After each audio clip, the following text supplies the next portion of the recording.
Forest Podcast is supported by viewers, listeners, and businesses just like you. Michelle Parno has lived and worked in Lake Forest for over 2 decades. Michelle's lending experience, when combined with her real estate expertise, makes her an invaluable asset to her clients as they navigate their home buying or selling process. Call Michelle now at 847-528-8721, 847-528-8721. For the best cannabis in the world, look no further than Iliad Epic Grow. Owned by Lake Bluff's own Rich Ruzich, they are a cannabis cultivation center focusing on hard-to-find small batch products that will delight both the occasional user and ganjier. When visiting Michigan, ask for it by name. Epic Products, exceptional process. For more information, email info@iliadgrow.com. Laracy & Company CPAs, founded in 2010 by Lake Forest's own Brian Laracy, specializes in tax preparation and bookkeeping services. Earning the People Love Us on Yelp award, their process is straightforward. Just upload, review, and file. For a free quote, visit LaracyCPA.com now. That's LARISEYCPA.com.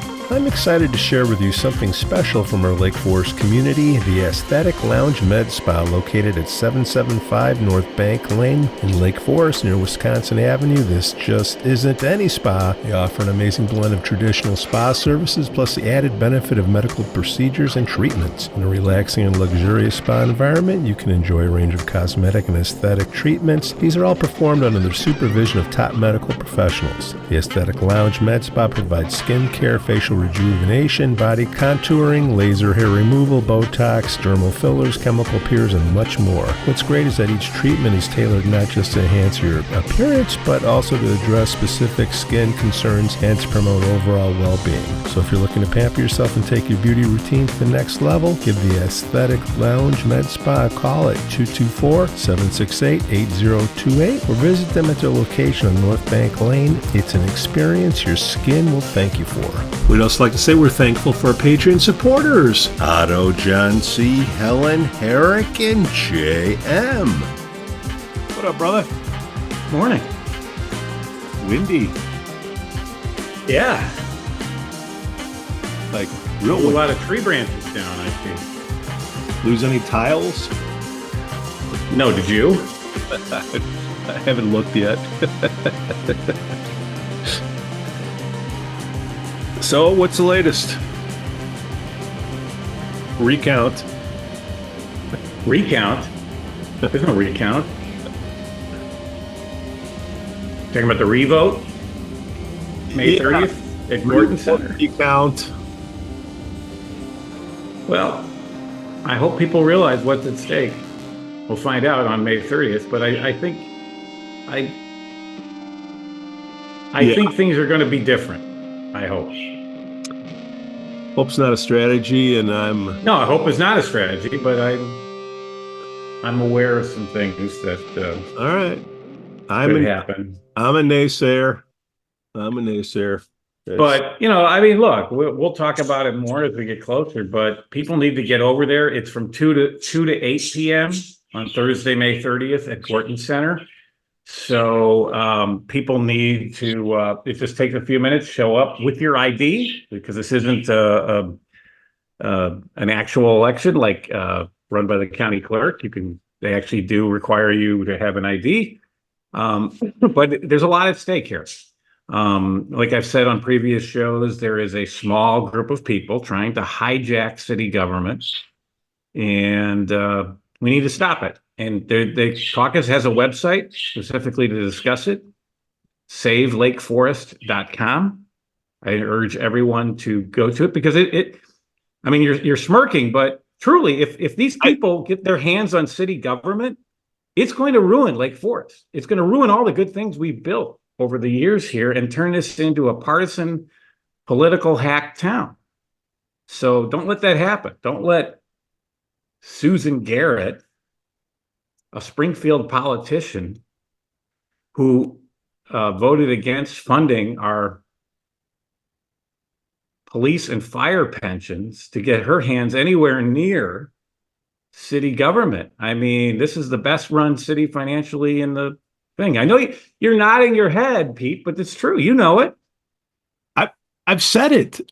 I've said Yeah. it. And you know what? I'm tired of saying it. It's, either people get off their ass or they don't, and I'm starting to not care.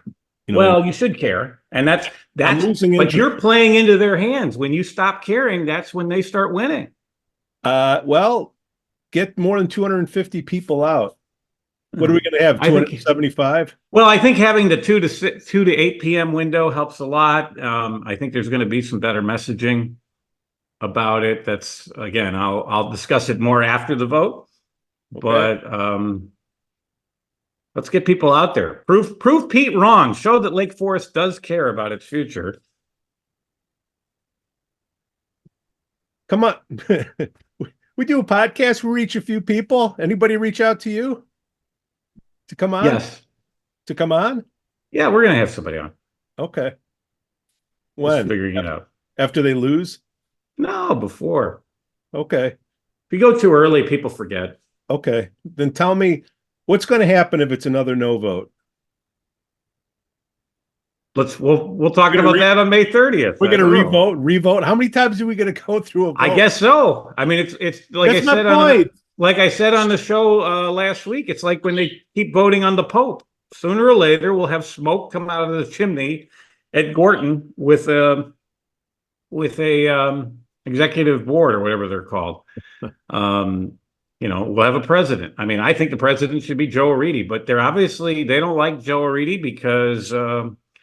Well, I don't know. They should give us a valid reason why they don't like Joe Reedy. They should give us a valid reason why they want to change Lake Forest city government, because they've yet to do that, as far as I'm concerned. I am tired of trying to push people that don't want to be pushed. So, well, you can wish to see something a little different here. You can wish in one hand and crap in the other. See which one fills up. I mean, let's see how much of a dark money campaign the other side spends this time around, unaccounted for, because the caucus will account for all of its spending with the State Board of Elections. Spending. This other group.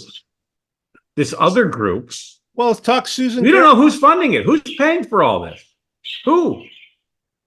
Well, Drew? When does the 501 Ilhan Omar donors? Who?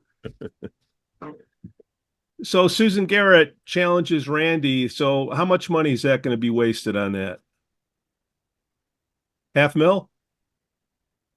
Yeah, probably, at least. But I think the voters showed last time you can't buy them. And, and the negatives that Prue had, I think Susan Garrett, when you look at her voting record, is even worse. I mean, Prue didn't really have a voting record. Now, she had a record of campaign donations, which we help bring forward. But Susan Garrett has a record in Springfield, and it's not very good. It's not the kind of thing we want to bring to Lake Forest. Like I said, voting against funding police and fire pensions and other state worker pensions, that's what caused the whole mess in Springfield. The Security and Exchange Commission later ruled that was fraud. So Susan Garrett was part of fraud. Okay. Meanwhile, the city of Lake Forest is the best financially run city in Lake County for sure, maybe even in the whole state of Illinois. They pay their bills. Try not paying your credit card, Pete. Don't make any payments for 3 years on your credit card, which is basically what Susan Garrett and Rod Blagojevich and Mike Madigan did. See how it works out for you. I'd rather hear about, hey, Mary, I know you're not watching or listening, but we would love to have you on and give your take on Susan Garrett for mayor. Who? Oh, Mary. Yeah. Well, I mean, look, you're the one that blew the cover on that. So Prue and Sue. It's quite the double team. Very anti-small business there. They harassed a small business owner for the gall of putting a Randy Tech sign in the window. It was just like Nancy Rotering is harassing a small business owner in Highland Park for the gall of running against her slate of aldermanic candidates. Well, you see a pattern there of, and I'm sure if she runs, just like when Prue ran last time, they'll do the little photo ops at all the restaurants, or most of the restaurants. There were a couple they left out because I think they knew they were supporting Randy. But they'll do the lip service. But look, beyond the rhetoric, look at the record. The record is very anti-business between those two, and you don't want these people anywhere near the controls of city government. Let's be honest with it. And they've yet to articulate to us a citywide public policy reason why we should throw out Randy Tack as mayor. They've yet to do that. They talk about process and the vote at the caucus and more women, though I've exposed that fraud with them. I mean, if they're for more women in government, they should be endorsing Mary Cole for Lake County State's Attorney, but don't hold your breath with it that either one of them will do that. Yeah. But they should, they and there's a block the box thing, which affects like 3 blocks in the city. And I'm telling you, if you live anywhere away from that, you don't care. And I think a lot of people that live there actually would like to see some redevelopment. We can't bury our heads in the sand. I mean, we're not going to turn Market Square into Woodfield Mall. Okay, that's not going to happen. But some sensible redevelopment to keep the city going, I think, is in order. And I think we need more art galleries. More non-tax revenue generating art galleries that very few people go to. Just saying. How about our boy Levi last week, huh? Hope he's got to cut back on the caffeine, but I don't know. Oh, he's just fine. He's just fine. We'll see. I don't know about the Shakespeare move. That was kind of makes a great thumbnail. Oh, it makes great for you. I mean, yeah, it makes great for a podcast. The question I always tell people, look how we look at some of the yahoos in this city that show up to the council meetings and say crazy stuff, right? Here in Lake Forest. I'm thinking of, well, I don't want to say her name, but you know who, the one that used to go. I think because we started talking about her, she stopped going. But yeah, that they may, Levi's got to avoid being pigeonholed into that category. I think we have someone entering the room, or what? No, he's gone. He may be on mobile. Let's see. He's showing up at the bar. Tell the bouncer to let him in. He's with me. No, Susan Garrett and Prue Beidler, what I was trying to get in there was, it reminds me of a female version of Hoffa. I was thinking of, what's that movie? What was the two where the women are riding in the car together? Thelma and Louise? Yeah. Wait, no. There? Oh, there he is. Okay. Hey, look who entered the bar.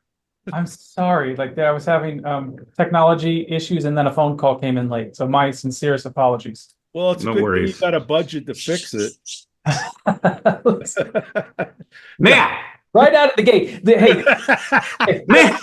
Dr. Montgomery. Listen, wait, I want to say that I'm walking out of a ministerium meeting at the hospital, and who is in the lobby? But Pete Jansen's like ready to just give me a hug. Like it was. Well, and Father Luke Beck from the Church of the Holy Spirit. It was a blessing. It was a blessing seeing both of you at that fun. Talk about growth, man. That hospital is going gangbusters. I have been in the ER for my son who had he broke a wrist or something a year ago, but I never been in the actual hospital area. Yeah, and I will tell you what, it's beautiful, and then it just keeps growing. No, it's I'm a fan. I'm a fan for just recently going through there. That's a nice joint. See what a few $1 million can do for a facility. Isn't that nice? And Joe, you hold it back up? You want to hold the tax bill back up? I'm not going to hold it too close, but my wife said that she doesn't want the whole town knowing exactly. But I love that you got a pep talk beforehand.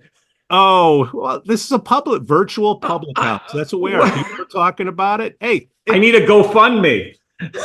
we need to bring yours too. I should have brought mine. I'm going to be. I think I make less than you though, but nothing personal. I was at the hospital. Probably bigger though, Joe. Nothing personal. You might have 2 houses. No, I don't. I'm not JB Pritzker. I can only afford one. Take the toilets out. Yeah, to be in the hospital holding a tin cup. Dr. Montgomery, thank you for coming on the show. We always have a good time with you. Happy to be here, guys. Well, we'll see. It's early. So we're in we're in the virtual public house. You know, people show up, they leave, whatever. Who knows who's going to drop in? But one of the things that was popping up, Dr. Montgomery, is Cherokee School and unruly kids. And before I get into it, I need to bring up problems without offering solutions. So I'm going to frame it in a certain way, and then Dr. Montgomery, you come in, and then Joe, you follow up. This is what I hear, because there's an opposition group out there. Do we still call them that, or? We have parents care out there. Okay, all right. Well, they got a nice brand, so somebody's giving them some money. So there's an issue. Here's what I heard, and correct me. There's stuff going on at Cherokee School, 5 to 10-year-olds and unruly kids, and teachers are having a problem dealing with it, or there's a perception of it. And where I come from, it's not just the teachers, it's not just the kids, it's the parents, it's everybody together, because the environment that we're all living in right now is, unfortunately, you're probably more daycare than teaching, unfortunately, and these kids are over caffeinated, over sugared, ADHDs. You see those, they're Starbucks runners. You see their parents have them run out and come back with one of them frappuccinos. They're sleeping less, and they all got ADHD, because that's what you need to take the pills, and then you got to deal with it.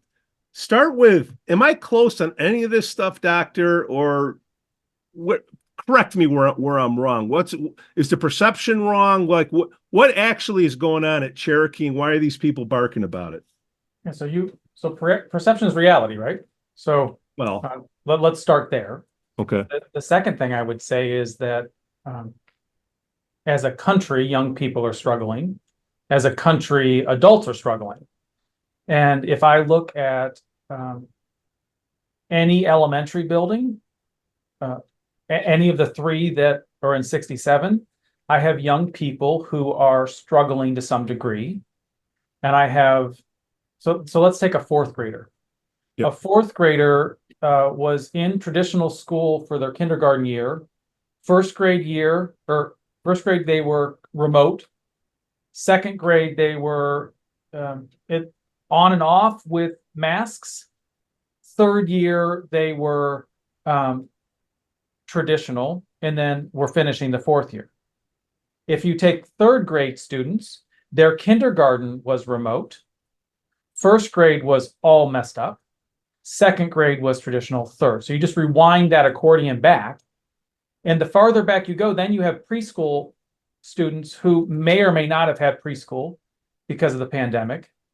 So yes, young people are struggling. Yes, we are having to deal with more behavior issues, but it's not only in Cherokee, it's not only in 67, it's young people in general as they're coming off of the pandemic, and in a more polarized world than in recent past, and with, I'm sitting here with probably, no joke, 5 devices, maybe 6, that are surrounding me as an adult, and that's also impacting them. So there's a myriad of factors. I have exceptional faculty, teachers, staff in Cherokee, as well as the other buildings, who are doing right by kids. But we're also working on some things. So I think multiple truths can coexist, but there is perception that Cherokee is struggling right now. But I will tell you that young people are struggling in all of our buildings right now.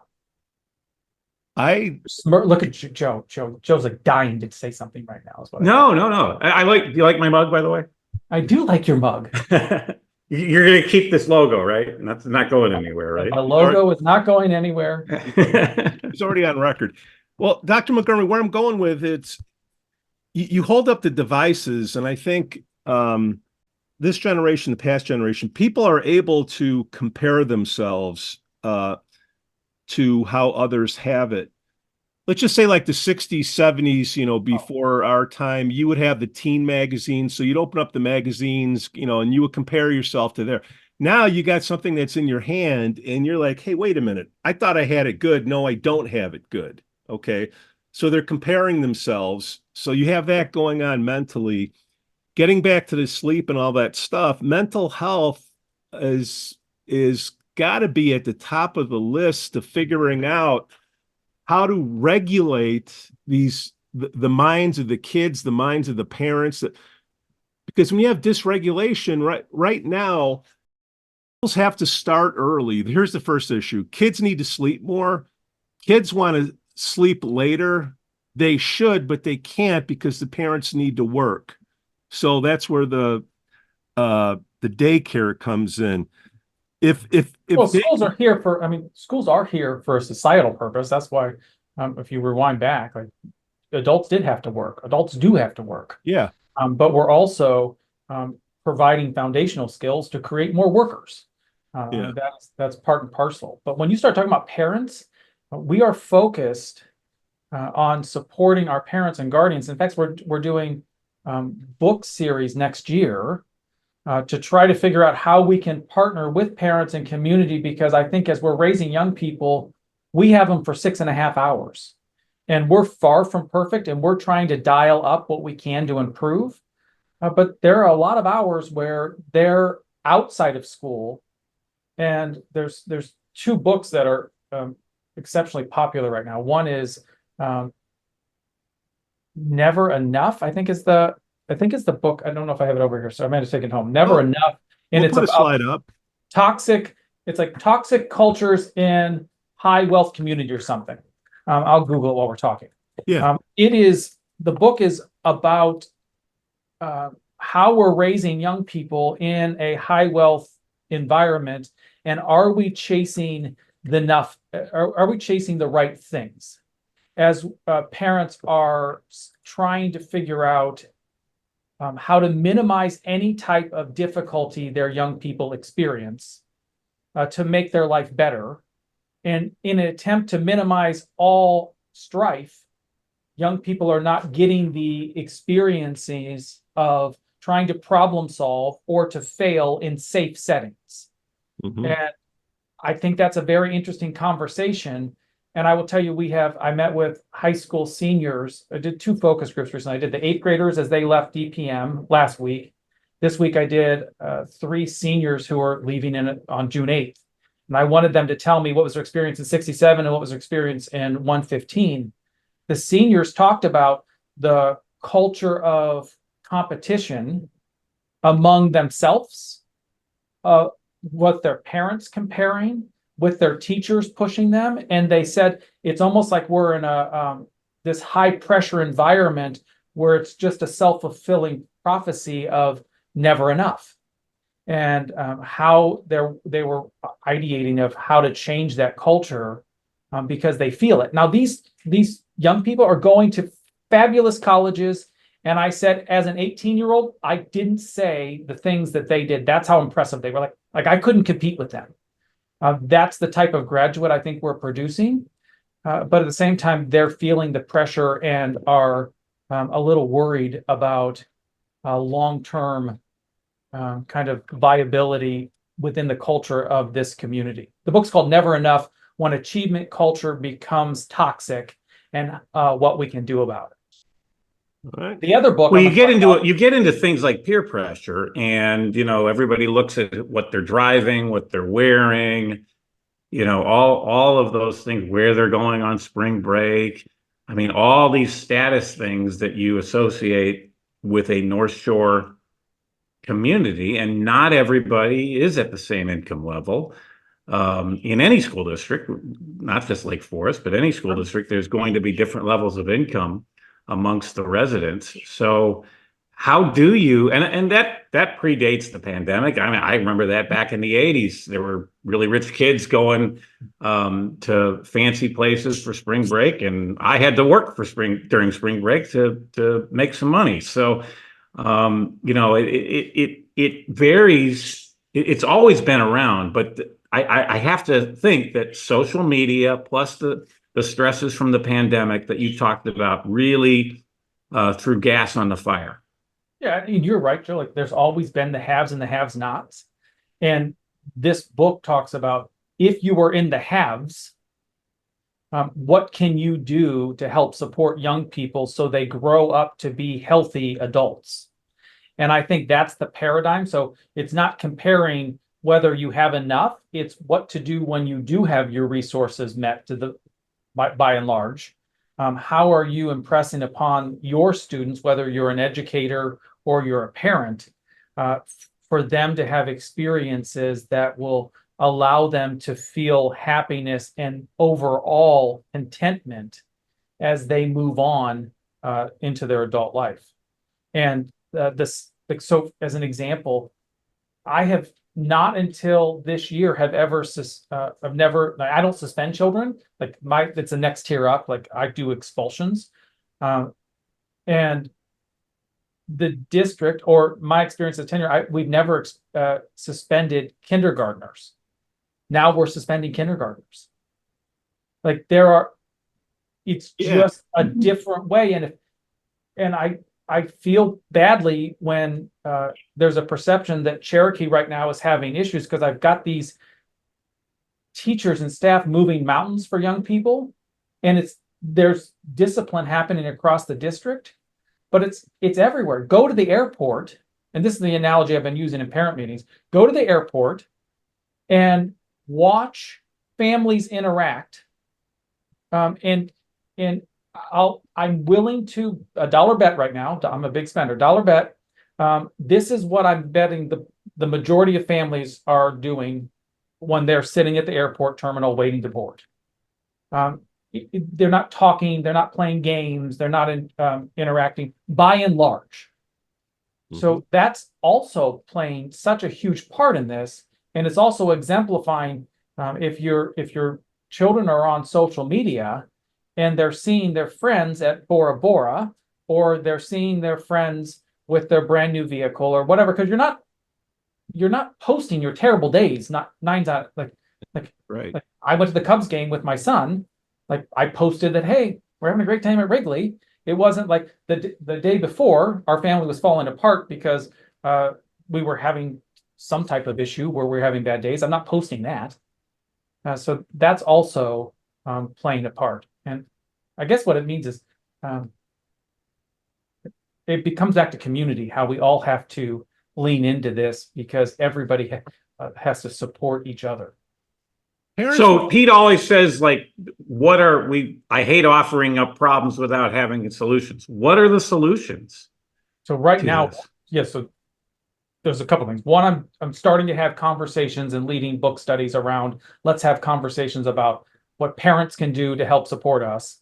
And then we're making changes within the district that in collaboration with parents that we think are going to make a positive impact. We are looking at, I'm bringing in outside help to look at culture. I'm bringing in help to look at rigor, and people will throw stones. My God, Matt, why are you spending money to bring outside help in? But anybody who's ran a major organization can relate to some degree that having outside people coming in to say, like reaffirming what we think is happening, does elevate the credence and help problem solve in new and innovative ways. That doesn't mean that we can't solve problems on our own, but I'm bringing help in. And we're looking at what changes we need to make, whether it be staffing, whether it be how we're helping to support children through mental health, what curriculum we're using. All of those things are up in the air right now. And I've made substantive changes with the team because I've said on this podcast over and over, we are far from perfect. And we're starting to see positive gains with achievement. We're starting to see changes in terms of our culture surveys, but we haven't arrived yet. Things are still in flux. And if I ever get on this podcast and tell you things are perfect, you probably should tell me I need to find something else to do. Don't worry, Matt. We will. But Joe will. Being a parent, we're all parents, and you may say you don't, but you're like, hey, man, my kid's failing. It's not my fault. It's your fault. So they want to point the finger at somebody. And we keep bringing up the pandemic, but unfortunately, this has been going on for a while. The iPhone came out in 2007, 2008, somewhere around there. Engaged mothers. There's a connection when a mother stares at their kid, and in the early life, and when you're not looking at the kid, you're looking at the phone. There's a disconnection. That's just the cherry on top of things. But everybody is sleeping less compared to 20 years ago. Kids are sleeping 2 hours less. You can't correct that because they're coming in. They're not ready to accept new information. They're coming in loaded up on sugar. Okay, just running in from Starbucks. They're bouncing around the walls. You have to have a teacher go in there who has to be a borderline psychologist to determine, hey man, when do I need help or not? There's something fundamental there that's not, it's bigger than you, Matt, but like, what are some of the things that we can do to recognize? As Joe said, I like to offer a solution. Whatever the classroom curriculum is, and I think you're doing it already, teaching kids and even parents how to breathe in stressful situations so they can feel like they have control of their destiny and get rid of anxiety. What solutions are you doing on the mental health side? And I'm bringing up breathing. Yeah, so we are teaching them the power of breathing. We are teaching them how to regulate, and we're doing that through programs. We're doing that through, if they need extra support, whether it be social work support or school psych support, or just informing like daily lessons on overall well-being. We are not, this is where it gets dicey, right? So there has to be a line between what we do about overall health and well-being and what families do. And it is not my place to go into homes. So I try to walk that line of educate, give them tools, but not step into I'm impressing upon values that individual families may have that are different from maybe what is out there. Because some people are way okay when you say the word social emotional learning. Other people are like, don't touch that. That's not your job as a school system. So we are looking at belonging, and belonging is making sure each student feels like they have a place within the four walls of the schoolhouse, whether that be 67 or 115. We want to give them tools and strategies where if they get stressed out, how to bring themselves back into a self-regulated. Breathing is one, counting to 10. These are not novel ideas, but sometimes I think that if you don't teach young people this, they don't have it. Yeah. Like I'm in the car with my newly minted 10-year-old, my youngest of 4. And she said, Dad, do you sometimes argue with yourself in your head? This was yesterday. Do you, leaving the rec center from dance, going home, she said, do you sometimes argue with yourself in your head? And you two know me enough to know that I argue about everything. So yeah, like, yes, if I'm awake, I'm arguing. So I said, yes. She goes, how do you stop it? How do you stop the mind chatter? She didn't use that word. And I said, what do? I said, I breathe. And she goes, well, that doesn't stop the voices in your head. I said, yes, it does. If you count 1 for inhale, 2 for out, and you do that to 10, and then you do it again over and over, you can't think about anything else other than your breath. And that quiets your mind. And we practiced in the car. And she goes, I didn't know that would work. But if you're not explicitly teaching them little tools like that, they don't know what to do when their mind is racing and they can't quiet themselves down, or when they become dysregulated, how to get themselves back into a functional state. And we have young students that need a great deal of support within the school. And the days of, so our job is to put them in the least restrictive environment. That's what the law says through the federal governance, least restrictive environment. If we have a dysregulated student, we need to level supports, maybe remove them from the room, find a way to support them, to regulate them, and put them back in the classroom. If they are dysregulated every day, then maybe the classroom isn't the least restrictive environment. Maybe we need to find half of the time where they're out of the classroom, half of the time they're in. maybe that doesn't work. And then that's the most extreme, where they would be outplaced in a facility that would specialize in students who cannot regulate themselves. But the idea that just because a student is dysregulated, we should ship them off, like that's not an option, nor is it good for that student. We need to give them the support so they can become regulated and get back into the class environment. That stigmatism of mentally broken. No, but everybody's got something. Everybody has had a different upbringing. Your first couple of years of life, however you're brought up, that is an imprint going forward. So I think the kids today are figuring that out, and I'm encouraged by the next generation coming up, paying more attention to mental health. But to compound the crappy sleep habits, the crappy diet, these kids from affluent families, they're scheduled from sun up, sundown, and then they got to study after their extracurricular activities. How can they not be fried? I talked to the adolescent recommendation for adolescents for sleep is 10 hours. I have not met an adolescent in my career that slept 10 hours, unless they're sleeping on the weekends or something, or they're summer. And because the teenagers that I talk to from, let's just LFHS students, they're doing early bird, which is the class before the school starts, or they're at school getting extra help in the morning. And then when they're done, they are programmed from, let's call it 3 to 8, 9, 10, and then they have homework. And because we have high achieving students who are taking very advanced coursework, the homework could be, even though we're educating them, here's the homework calculator of, if you take these courses, expect 2 hours or 3 hours of homework.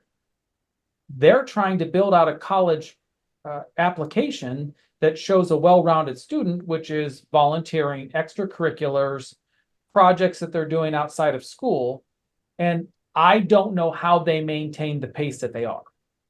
And there's no magic wand that I can say, oh, you don't have to do that, or you won't miss out on an opportunity.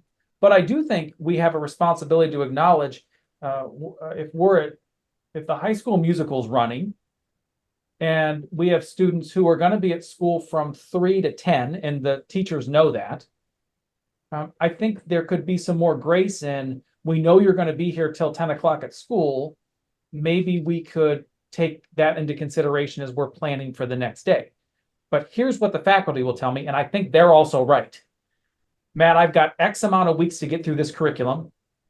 It's an AP course that they're going to get scored on. It's going to matter for them on what happens in terms of their college applications. I don't have the time to slow down. So it is this really complex, wicked problem that not one solution will find resolution. Why is there a summer break? Do we have any farmers going to Lake Forest? There are schools in this country that do year-round. I'm not having that discussion right now. I have no interest in touching that. No way. Mrs. Montgomery will not be pleased with me for not having that discussion. Wait a minute. Joe and I got to work year round. Me too. Okay.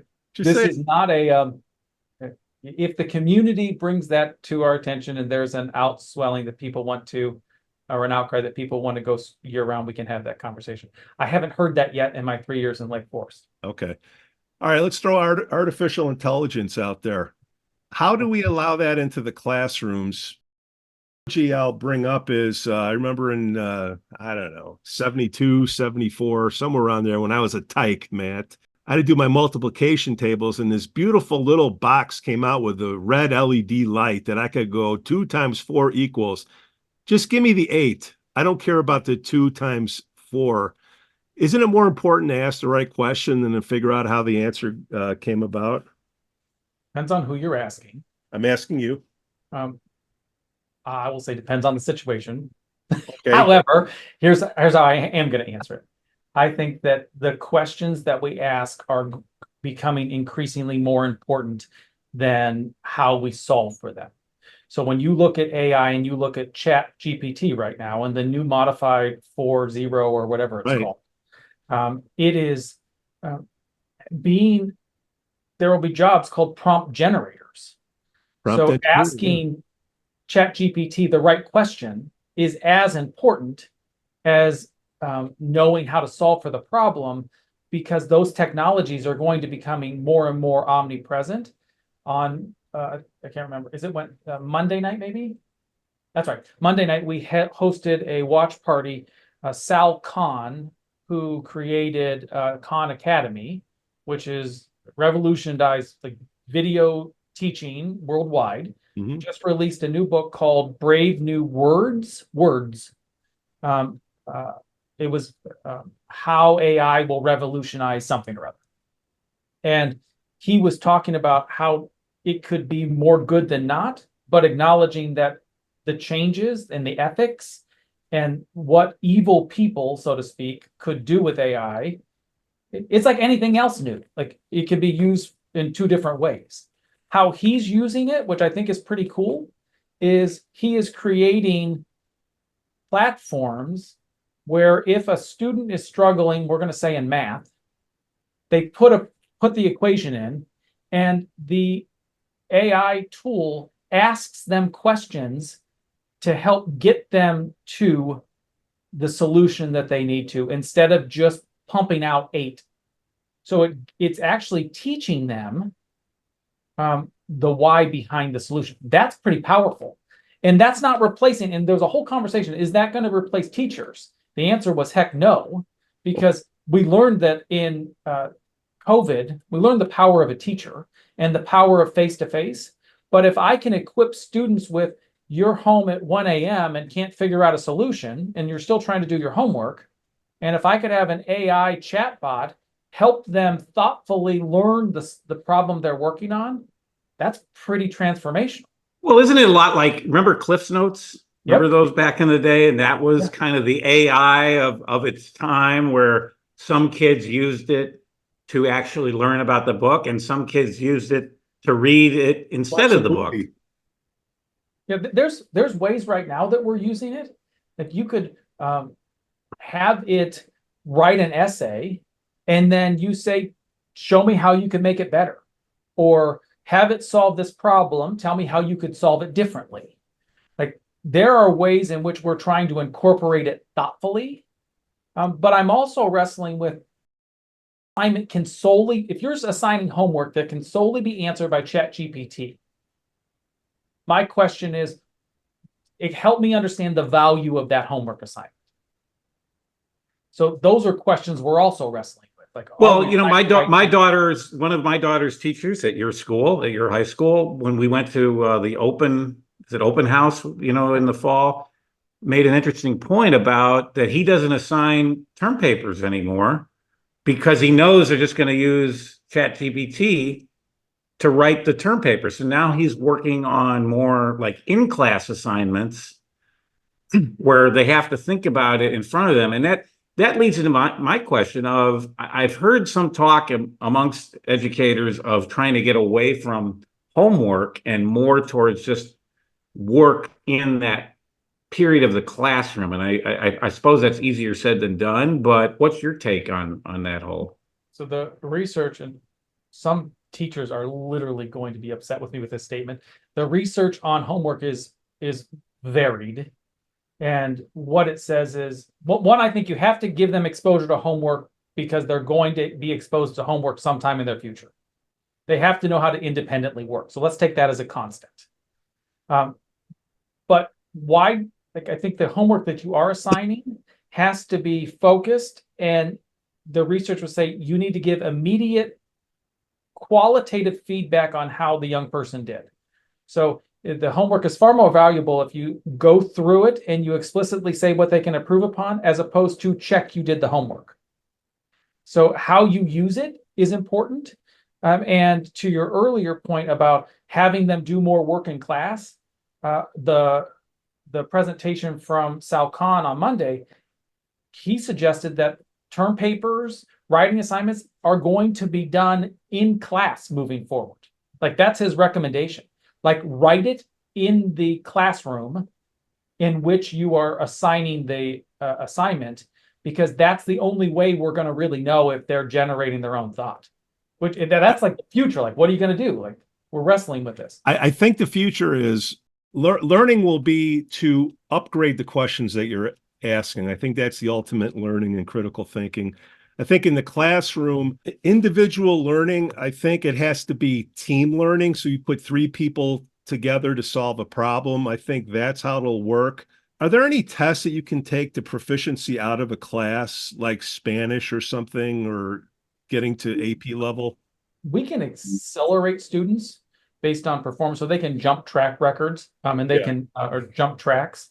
So there are options to whole grade accelerate or to move them into more advanced coursework based on their performance. And yes, it could be through assessments that are given solely internally, or you could do external tests as well that are norm reference to help figure out how to place kids. So that we do that all the time with math. So if you're in 7th grade math and we're trying to figure out what track would be best suited for you, the teachers are doing assessments. The state we have state assessment data, and we're trying to figure out also through teacher feedback what would be the appropriate level to place students based on their ability. Knowledge and education is no longer centralized, it's decentralized. The knowledge is everywhere. It's up to you to attain it. But if you already have the knowledge and you have proficiency to get out of a class, then it would make sense that you could proficiency out of a grade or even high school. Does that happen? No. So they still have to get X amount of credits per the state to earn the diploma. You can move at faster rates, but you still have to meet the criteria set forth by the state to actually obtain the diploma. Like there was one, I saw this on social media, so you'll have to fact check me, but I think there was the youngest student who graduated from college. It was just publicized. I thought it was in the Chicago area. Just finished with their doctorate, I think. I saw it in the newsreel. So check that out, see if I'm wrong. And then that'll really speak to the fact that social media is scary, because I believed it this morning when I was scrolling, doom scrolling at 5:30 in the morning when I couldn't sleep anymore. But I mean, if so you've got sleep deprivation too. Yeah, well, how about this? So we're as adults, we need to acknowledge that we too can get stuck in the vortex. And how do we pull ourselves out of times? Sure. Doc, the future, I'm trying to look 20 years ahead. Is it more important to have the educators, or is it more important to have the proctors? Educators every day of the week. Like that is, it was discussed at that book talk. I will tell you that there is nothing that replaces an educator. I will tell you, if you put a student, you can have the greatest AI, but if you have somebody who is a sage teacher in front of young people, teaching them how to wonder, dream, be curious, there are things that these human interactions will never be able to be replaced by a computer or a chatbot. I mean, my greatest memories of school are the friend I still have. I'm 55, and I still have friends from kindergarten that I talk to. Unfortunately, most of my teachers have passed away, but our gym teacher is still around. He's on Facebook, retired, and he's actually hosting a big reunion for students coming up next month that I'm going to go to, and a lot of kids are going to go to, because people just have just wonderful memories of him and the fun of gym class. And I understand it's different than than some of the other classes where we might not have those memories, but I can't see how all of that gets replaced. But at the same time, I didn't grow up with an iPhone or any of this stuff. I mean, I grew up paper and pencil, and later on the Apple IIe towards the end of school. I mean, I'm kind of a dinosaur here. But what you're saying is, we had all that technology during the pandemic, and when we took away human interaction, we saw what happened. And we're still paying the price from those years. And I think it's feeding to where this conversation started. So are teachers going to be absolute? I think it's an impossible scenario in my mind, because even the conversations I told you I did those small focus groups. Yeah. The students they have all the technology. They're going on great vacations. They're going to be successful in the college they're choosing.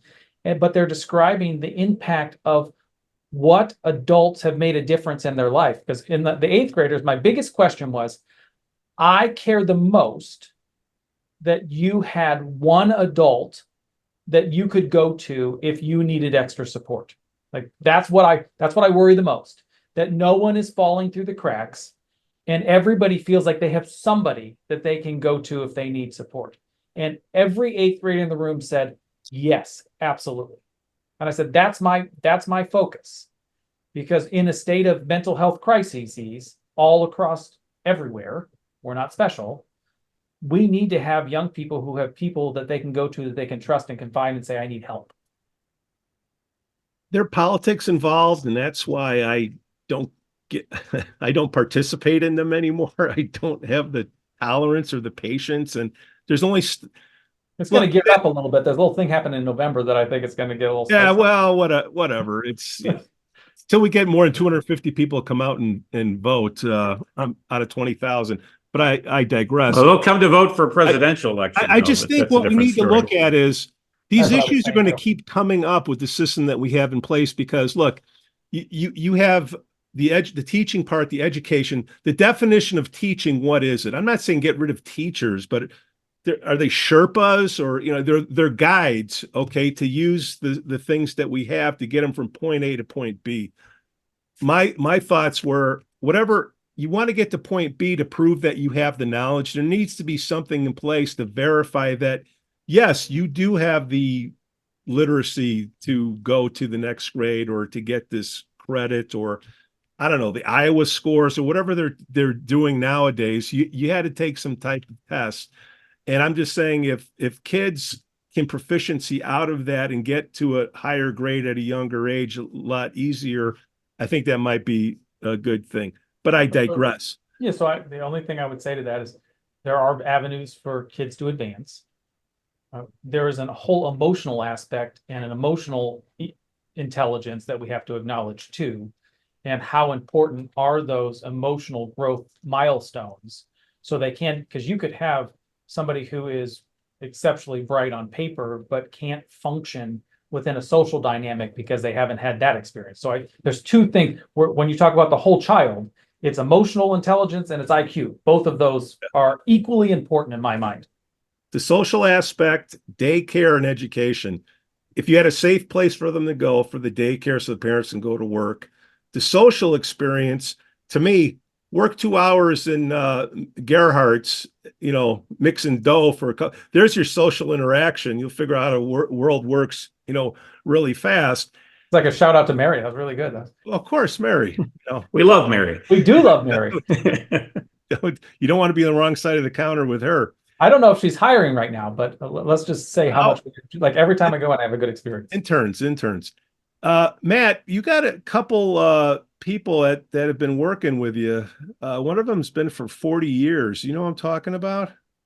Talking about Rickey Myles? Is that what Rickey Myles. Who is Rickey Myles? Rickey Myles is first a hero, then a head custodian of LFHS. And he is one of the first people that I fell in love with at that school. And we are going to miss him, and we are honoring him at the June. He's retiring, and we're honoring him in the June meeting on June 4th. And then we're also honoring him at graduation on June 8th. And the building is going to miss him terribly. You know what? I know the kids like him too. I've heard. So they don't like him, they love him. He is he is humble, he is soft-spoken and exceptionally impactful. He cares about that building and this community more than many people I've ever interacted with, and he is going to leave a huge void. And anybody who stays, you don't hear people staying anywhere for 40 years. Like that's not as common as it once was. Yeah. He is the life blood of that building, and I'm which is amazing because he doesn't teach any classes. That's the importance of having a person that students can go to regardless of their role. That also speaks to the impact you can have on people, whether you're a head custodian or the physics teacher. And it also speaks to my hope for society. If we could treat each other just a little bit better, regardless of our roles, the world would be just a little brighter. Do you ever run into, though, for every Rickey Myles that I've seen in education, both as a student and back as a school board member, you get somebody that's like a year or two away from retiring and they're just burned out and they're just going through the motion. And it's really a disservice to the students. I can remember, I'm not going to say his name, but I remember a teacher in high school that he openly said it here. He said it right to the class. I don't care anymore. I'm retiring in a year and a half. All I care about is you just don't get hurt so I don't have to fill out any forms in the class. I mean, he was very blunt about it. And he even said, I've got tenure, so there's nothing they can do to me unless I kill 3 people with witnesses. I mean, he was very sarcastic about the whole thing. But at the end of the day, we would walk out of his classroom like, well, we didn't get anything out of that class. But we had other veteran teachers that were along the lines of Rickey Myles that people loved and they gave it their all, whether it was their first year or their last year. How do you work through that? I think you're going to have those type of people in any organization. The 10% that are exceptional, the 10% that are underperformers. I think you try to minimize the risk. I think they're few and far between, thankfully, that are what you're describing. But you try to minimize their interactions. You try to, with students as much as you're possible. You also scaffold supports. If that person is helping you or hurting, you also, you hold them accountable.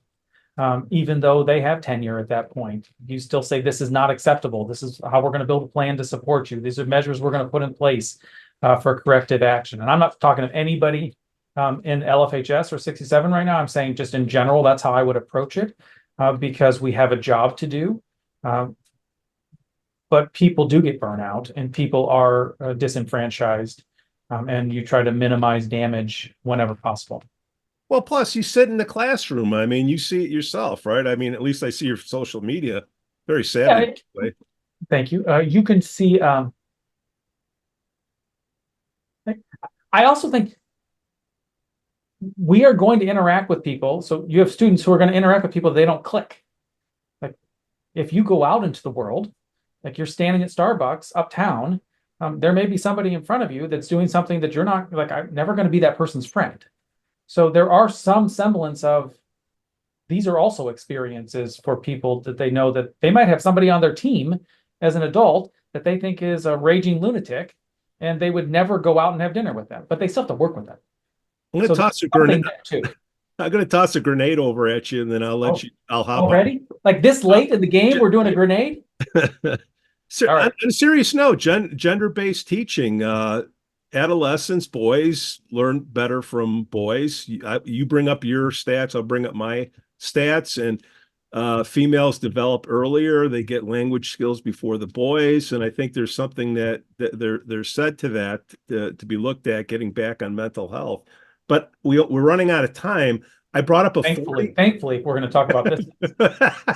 40. You got a 40-year person. Want to go back to the tax bill? Yeah, thank you. You've been fricasseed already for that. Okay, Cherokee done. All right. 30-year guy, Skoo Walker. Yes. What about our friend Skoo? 30 years. 30 years PA announcer this year, I believe. 30 years. 30. He deserves a plaque. Or something. Is it 30 years this coming year? Yeah. 30 We're going to have to invest in a plaque. Yeah. He does so much for us as well. You know that. Well, you wouldn't be able to move those orange slushies and them hot dogs without check that. First down Scouts. He's good. He's good. He's better than. Shout out to Skoo. Hey, I didn't know he was 30 years this year. Fact check me. Doug. I will. And he's a great, he's an alumni of the school, I believe, class of 82 or something, 83, something like that. Oh, we don't want to throw out years like that, but I think he was just celebrated a milestone birthday, I believe. So yeah. All right. Any other topics as we're wrapping? Yeah. Well, I got to. Okay. The referendum passed by 100 votes, and you're doing what you're doing. Was there a way? Because I keep hearing around town that this could, and I appreciate that some of the bids now are coming in lower than expected, so that's good to hear. Glad to hear that. First set was about $1 million under, which I was really excited about. Was there a way to spread this out so it wasn't such sticker shock to a lot of people? I mean, it went up higher than the cost of living for most people. And I get it. There's people that it's okay, one less trip to Cabo or something like that. But there are people in the Lake Forest School District that this truly is a serious financial impact to, but that much of an increase coming. Was there a way to spread it out to keep it lower yet accomplish all the same stuff you wanted to do? Not with staying true to our promise.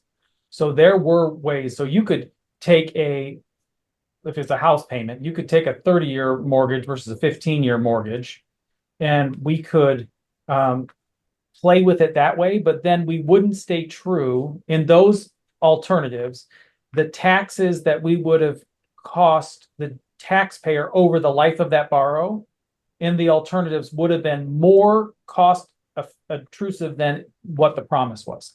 So those were looked at, Joe, in a big way. In fact, we did a late in the game review about, do we try to scale it up? So we or scale into the borrow instead of just have a flat rate that we originally planned for. But when you did that, we promised on $1 million house, it would be $974. We came in and I see those eyes. I want to explore those eyes for once, because I'm going to tell you where I think it went. I want to know okay, hold on. I'm going to come back. We came in at $870 for $1 million house. When I'm talking to some people who are saying, Matt, mine went up 18% or something crazy like that. When I dig deeper into their tax bill, and if you send me your tax bill, we'll do it together. Yeah. Will you help me pay? No, but I'm good. Here's what I'm finding in those situations where they went up. It's that their assessed value went up 15 or 17%. So their houses are going up $250,000 or $350,000, which means that when the county redistributes how much money you pay, you're being increased by your home value increasing. Absolutely. And That is making a huge difference. Shields Township's reassessment, which is the bulk of Lake Forest High School, was reassessed. I don't know about the other townships because they spread it out in Lake County. But my point would be then, if that reassessment was coming, could the district have lowered the rate knowing they were going to get more money anyways because of the reassessment? No, because the rate stays the same, Joe. It just goes up and down by how the individual home values go. So if your home value went up, you pay more. If your home value went down, you pay less, and the amount collected is the same. So the amount we collect is $105.7 million. It's distributed across the 19,000 taxpayers in Lake Forest and then Lake Bluff, proportionate to the amount of assessed value on your individual home. So because taxes went up doesn't mean that we collected more than 105.7. That means you paid a larger share than your neighbors whose house value went down. So I need to better challenge my reassessment next time around when let the officials at Shield Township so that I'm not endorsing that statement. But if you look at how much it was proportionally, I'm willing to bet on your tax bill, which I can Google later. It was because your home value went up a big amount, which is a congratulations to you. It just doesn't feel good. Like if you were selling tomorrow, you'd be high-fiving me, but I'm guessing you're not. No.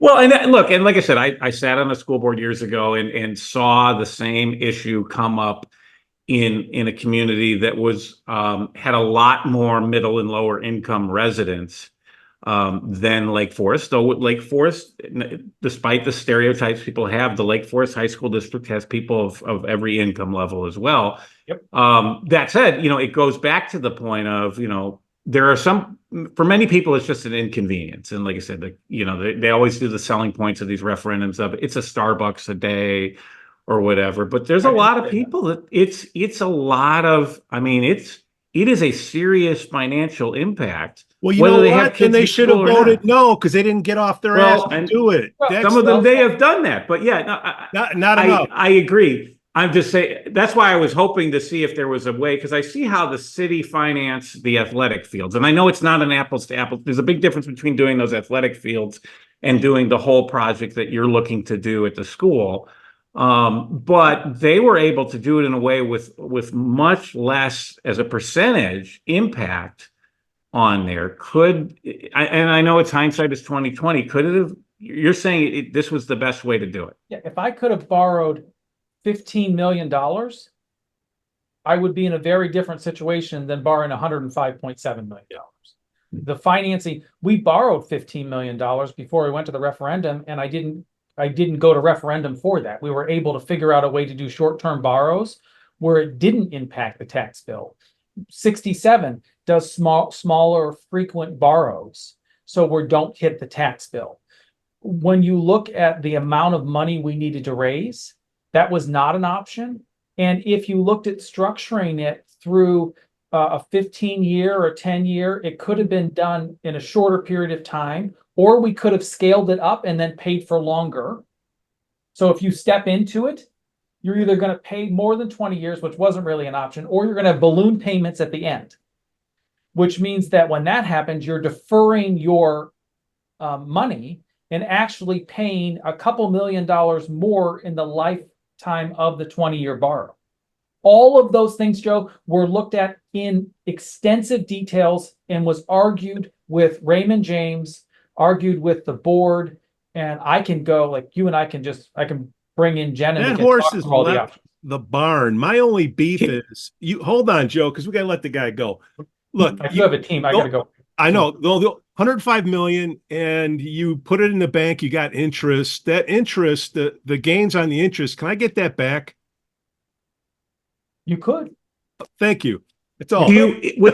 My question was along Pete's lines of if the costs come in lower, which we're glad to hear preliminary, is there a possibility of lowering the taxes in a future year? So the boards, yes. So all of those things are options. So when I look at options for if costs come lower or interest earnings are X, the board could probably look at three or four different options. There's probably more. One is refund it back. Two is that building needed $200 million and we left $85 million or $95 million worth of projects that we didn't touch on the drawing room table. Do you want to spend that money on some of those projects like athletics or arts that didn't get touched? Or third option, do you want to take that money and put it into a CapEx fund where hopefully in 20 years when you have to borrow again, instead of asking the community for 105 plus inflation, we're saying the district's in for half of it, and you're only asking the community for the other half. I would tell you that I think I would have had a much easier conversation with the community if I was saying, we have 50 million we're throwing in. So you can do a myriad of options. One of them, though, is you could refund it back. This is going to be a robust discussion with the board of how do you want to course correct? Because people were on me of, Matt, if we pass this, I need you to have a plan that you're not going to, the future you, let's say I'm not here for 20 years, is not going to come to us and say, we didn't know about this and we didn't plan for this and we need the full amount. That was a major complaint, or I don't even complaint, it was like a major thing to be thoughtful about if this passed. What are we going to do in the future? Dr. Montgomery. Gentlemen. Thank you so much. Thank you, Doctor. 567. The czar, the school czar. All right. Peace out. Thanks for coming on, buddy. Let me know if you need anything. Thank you both. All right. Bye-bye. Bye. The Lake Forest Podcast is supported by viewers, listeners, and businesses just like you.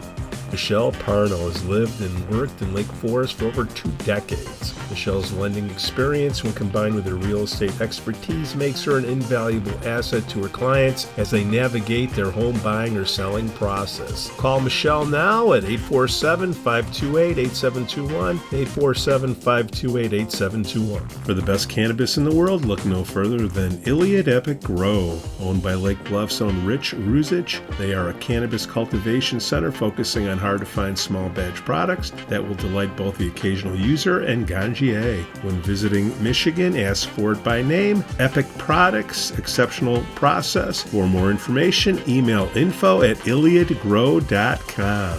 Laracy & Company CPAs, founded in 2010 by Lake Forest's own Brian Laracy, specializes in tax preparation and bookkeeping services. Earning the People Love Us on Yelp award, their process is straightforward. Just upload, review, and file. For a free quote, visit laracycpa.com now. That's LARISEYCPA.com. I'm excited to share with you something special from our Lake Forest community, the Aesthetic Lounge Med Spa, located at 775 North Bank Lane in Lake Forest near Wisconsin Avenue. This just isn't any spa. They offer an amazing blend of traditional spa services plus the added benefit of medical procedures and treatments. In a relaxing and luxurious spa environment, you can enjoy a range of cosmetic and aesthetic treatments. These are all performed under the supervision of top medical professionals. The Aesthetic Lounge Med Spa provides skin care, facial rejuvenation, body contouring, laser hair removal, Botox, dermal fillers, chemical peels, and much more. What's great is that each treatment is tailored not just to enhance your appearance, but also to address specific skin concerns and to promote overall well-being. So if you're looking to pamper yourself and take your beauty routine to the next level, give the Aesthetic Lounge Med Spa a call at 224-768-8028 or visit them at their location on North Bank Lane. It's an experience your skin will thank you for.